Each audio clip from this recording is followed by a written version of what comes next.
If you want to support your Kansas City Nidokings, get a shirt with the logo slapped on it and put it on your body. It's pretty cool. Link on the screen and in the description below.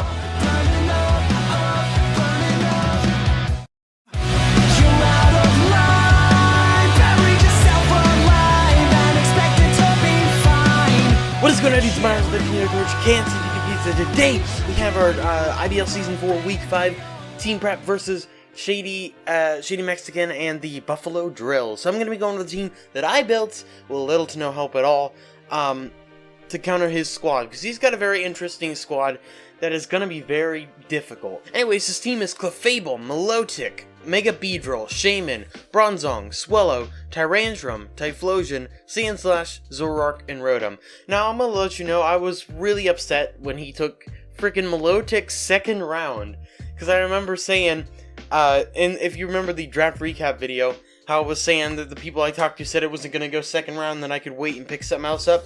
Then it went. I'd rather have it over Suicune, but you know, Suicune's still a good Pokemon, so that's not the point. But, yeah, so he's got a very bulky team. He's got, the way things are, it's really, really strange. He's got 2 really fast Pokemon, then a bunch of mid-tier stuff. Not much that's super slow or, anywhere around there. So it's kind of strange. Kind of different than mine as well. So without further ado, actually, before we do anything, if you see down there, underneath the actual screen next to the logo, there's a little bit of updates there. So, I ended up making a trade with Brendan, and I gave him Cofagrigus for Dusknoir, which means I still got a really good Ghost type, but I gained an extra 20 points, and so I gave a Z-Crystal to Jolteon. Now, I haven't yet actually pulled out a Z-move in-game. I brought 1 Z-Crystal on Nidoking. He ended up dying in that match. That was like week 2 or something like that. But anyway, not important. Let's go over the team that I built. So we're starting out with Hawkins the Jolteon holding the Flame Orb with Quick Feet, Hidden Power Ice, Volt Switch, Thunderbolt, and Protect. Now, Protect is obviously to activate the Flame Orb, which would give me Quick Feet. Now, the main reason for that is because after Quick Feet, with no speed investment whatsoever, I outspeed the Mega Beedrill, which is great. That allows me to put a bunch of investment into bulk to make this thing to be able to take a hit better. And trust me, at 244, with 244 EVs, it has an odd number at level 50. I made sure to do the levels at level 50, because I remember saying last week, you can have perfect IVs and have the different hidden powers at level 100. It's at level 50 where it actually matters. Anyway, if you didn't know, Quick Feet basically gives, it's like it doubles my speed, doesn't it? It's 1.5, excuse me. So, it gives me 1.5 boost, to my speed stat. Fucking hell. And, at level 50, Beedrill's at max speed is 196. And I would need to be 144.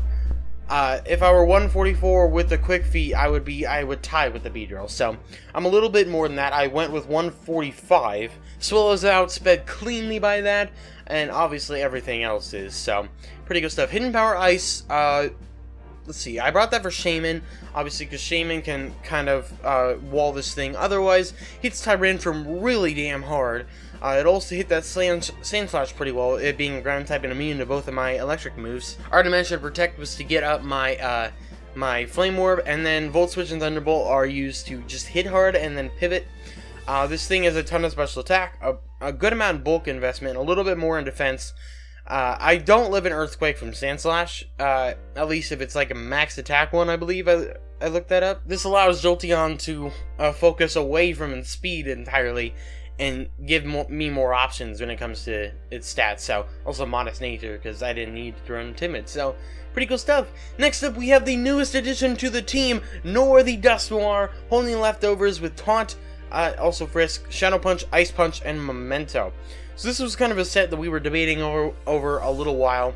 We ended up settling on, because my original set was like a super specially defensive set, so I didn't have much attack investment at all. I had a little bit, what was left over from the HP and special defense. So after a little bit of messing around, this thing still takes on Mega Beedrill absurdly well, which is one of the main reasons I have it. And I brought Taunt specifically because of Clefable and Milotic. But with this amount of speed, it'll allow me to outspeed no speed Milotic, which I believe lets me outspeed Clefable as well, because Clefable is, I believe, slower than the Milotic. So we're running Taunt here, so I already mentioned, because I want to get Taunt up on a couple of those the big bulky Pokemon that like to set stuff up, as well as that Bronzong. Because if I can stop that thing from setting up screens and rocks, that'd be amazing. Shadow Punch is a stab move, and it does decently well. Ice Punch just hits a good amount of his team for at least neutral damage, which is really nice. And then Memento, I don't really know what I'm going to end up using that against, but the whole point of that is, if Dusknoir is basically on its last legs, like maybe it'll die to Stealth Rock next time it comes in, and he sends in another Pokemon just to get a matchup. I go for Memento, I harshly lower that thing's attack stats, and then Dusknoir goes out, meaning I get the matchup, which gives me the momentum back in the match. So, that's something I really wanted to play around with. I also had Destiny Bond on this, and I was thinking, oh, I'll use Destiny Bond to make a Beedrill, and if it tries to use Fell Stinger, and then I Destiny Bond it, and then it dies with me, then it's like, oh, well, I'm not going to outspeed the Beedrill, so that's probably hardly ever going to work. He'd have to be willing to give up anything that this thing didn't outspeed already in order for the Destiny Bond to actually work out in my favor, but pretty good stuff. So, bunch of HP, a decent amount of attack, so I do more damage. 4 in defense, because I couldn't put those 4 in attack, and I guess we just put it in there over special defense, and yeah, that's about it. So that is Dusknoir for us. The reason I went for that is because it's actually Dusknoir, but I've always called it Dusknoir ever since Explorers of the Sky, when I first was introduced to this Pokemon before I played Gen 4. Yeah, he's just gonna be named Door, because I don't have a better name. So, anyways, pretty cool stuff. Next up, we have Bert the Sock holding the Choice Band with Sturdy, Close Combat, Poison Jab, Rock Slide, Earthquake. Now, this moveset overall hits his entire team. This thing hits like an absolute truck. Now, nothing much on his team wants to take a close combat. Make it a Beedrill won't even take it that well, even though it quad resisted. Clefable will take it well, and in all honesty, that's about it, except for Rotom, who's immune. It's just gonna hit super hard. Poison Jab does a ton of damage to Clefable. If he's running a max physical defense set, Poison Jab does not kill. It does, without the Choice Band, it does like 45 to 50. It's crazy how bulky that thing is. I believe I built to outspeed max speed Tyrantrum. So I built to outspeed max speed Tyrantrum. Rock Slide just hits nicely against the Typhlosion. The Swellow. With Swellow, I don't believe will survive either Close Combat or Poison Jab. Baby Poison Jab. Rock Slide was also good against Mega Beedrill. That was one of the reasons I brought it. And then Earthquake hits a bunch of his team for super effective damage. Let's see, what avoids it except for Rotom and Swellow? That's it. So, everything else gets hit with it, and I think everything but Shaman gets hit neutral. So, it actually ends up working out really well with the Earthquake. Earthquake will just hit super hard against his entire team. So, as I already said, this thing is built outspeed, max speed, Tyrantrum. I'm pretty sure that's what I went for. It has 12 in special defense, because those were just what was left over after maxing out its attack, and we wanted to have... Oh, no, we didn't... Uh-oh. So anyway, we'll see what happens. I don't think it'll make that much of a difference, but it's still frustrating that I did that. So, you know. Anyway, that's about it. Jolly Nature, so I can put less speed. I don't think this thing actually outspeeds a max speed Tyrantrum with an Adamant Nature. I could be wrong, but, you know, I think I just want to invest more in bulk. So, that's about it for Bert here. Next up, we have 707, the Skarmory, holding leftovers with Sturdy, Stealth Rock, Iron Head, Roost, and Drill Peck. Now, it's a bit different than I normally run. I typically run Brave Bird. I didn't want to have all that recoil again, because he's got a lot of things that can counter that, and if Brave Bird, Milotic can easily beat it, because this thing will hurt itself just as much. Anyway, this guy is just bulky. Impish Nature, this thing is a physical defensive wall. This is basically made so Tyrantrum can't do much to it. Swellow just gets absolutely walled by it, even if it's a special Swellow. I don't know if Swellow gets Heat Wave. I feel like it's one of those Pokemon that just does for some reason. Milotic can hit this thing hard, but that's really about it. I mean, Clefable can kind of go for like a Thunderbolt, but it probably won't be super specially invested. I mean, this thing's got kind of a bad special defense stat anyway, but point being that Iron Head and Drill Peck work well enough against his entire squad except for the Rotom, which he resists both, but you know what, that's not important. I won't be really fighting the Rotom with this thing anyway. And then Roost is obviously to keep me in the fight, and that's about it, so I can stick around and have more health. Stealth Rocks, if I can get Stealth Rocks up, he's got a couple of things that take the 25% from it being like the Beedrill and the Swellow and the Typhlosion. So getting those up would be really nice, especially for that Beedrill. So if we end up chipping it down because he's gonna U-turn out a bunch, then something can end up picking up a kill a little bit later because of it. So That is really about it for Skarmory. It's pretty simple. This thing is meant to be a wall, and it works really nicely as a lead. So, pretty cool stuff. Because, like, legitimately on his team, the biggest threat is Typhlosion. That's about it. Zoroark, I think, gets Flamethrower, but there's a decent chance he might lead out with Zoroark and go for the taunt when I try to get up my Stealth Rocks. And next up, we have Combo the Skuntank. Once again, I like this Pokemon. It works really good. It's got an Assault Vest with Stench, Crunch, Poison Jab, Play Rough, and Sucker Punch. I didn't really feel like running Aftermath again because I feel like this thing is going to end up going down to something like... Actually, I have no idea. But I just didn't feel like running Aftermath. I decided to run Stench because that proved really useful. As we discovered afterwards, King's Rock does not stack with Stench, so I got those 2 flinches on 10%. This is like a 1% chance to happen. Crunch is supposed to hit super hard, it just does really nicely against his entire team. What resists it besides Clefable and Zoroark? Nothing. So, pretty cool stuff. Poison Jam just hits those 2 that resist it for neutral, at least. Play Rough is very nice for the Tyrantrum, because the Tyrantrum can kind of take Crunch and Poison Jab and hit back harder than Earthquake.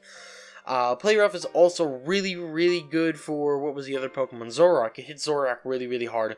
And the Sucker Punch is just nice. If something like that Mega Beedrill is low and it tries to just get out on combo, I can go for the Sucker Punch. Maybe he'll be protecting the Pursuit or something like that, because I don't think Pursuit works on U-Turn and Volt Switch. I could be wrong, I forget. Anyway, yeah, Sucker Punch should get the priority. So this thing's running an Adamant Nature, ton of attack, ton of HP, the rest in special defense with the Assault Vest, so this thing can take some special hits and deal some pretty good damage back, and yeah, once again, Skuntank has been proving really useful so far this season, which I really like, so... yeah, and finally, our last member for this team is Team Captain Welkin, holding a Life Orb with Sheer Force, Earth Power, Sludge Wave, Thunderbolt, Flamethrower.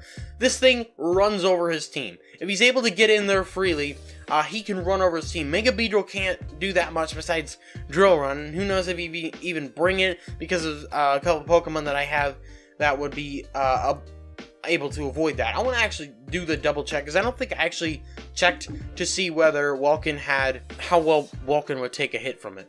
Alright, Drill Run is not a guaranteed kill against me, which is really good. And basically all of my, well, Earth Power and Flamethrower are both basically guaranteed OHKOs. Flamethrower is Earth Power, it's a pretty decent chance to OHKO it, so pretty cool stuff. And after Stealth Rocks, it's a guaranteed OHKO. Anyway, so this thing just runs over his entire squad. He doesn't have much to counter it, really. Nothing that is really good against it that outspeeds it. I mean, Typhlosion with Extra Sensory could be a little bit scary, but even still, I don't think that would actually knock out Welkin, because it's got fairly decent bulk for it. And Clefable could use Psychic or something like that. I don't think it would do as much, but overall Welkin is super good against his entire team, and I'd love to keep him around. And obviously the one issue might be the Bronzong, but I do have something to counter whether he's either Heat Proof or Levitate. So I have the Flamethrower if he's Levitate, and then Earth Power if he's Heat Proof, which is pretty good. And I feel like he'll probably go Levitate, because I don't really have any Fire-type threats on my team for him to worry about. So this thing is built to outspeed max speed Tyrantrum and Modest Nature, so I didn't put as much in bulk, and really Nidoking isn't going to need the bulk. It's going to be able to take one hit most likely from a lot of different things. And then we have 4 in each defense tag, because I had that left over after the speed. And then max special attack with a Modest Nature. This thing is going to rip through his squad, and I think Welkin's going to have a big day. He's going to be able to revenge kill most of his team, so pretty cool stuff. And that is the squad we are going with for Week 5. Really hope you enjoyed. Did like Spit Sheet in the description below. You'll find the link to Shady's channel, as well as IPBL Twitter. Once again, I am nervous for this match, because I don't know how these people play, and you know what? I built this team entirely on my own, so if it fails, it's my fault. So pretty cool stuff. Anyways, really hope you all enjoyed it. Did appreciate it. Make sure you subscribe for more, and let's go Nidokings.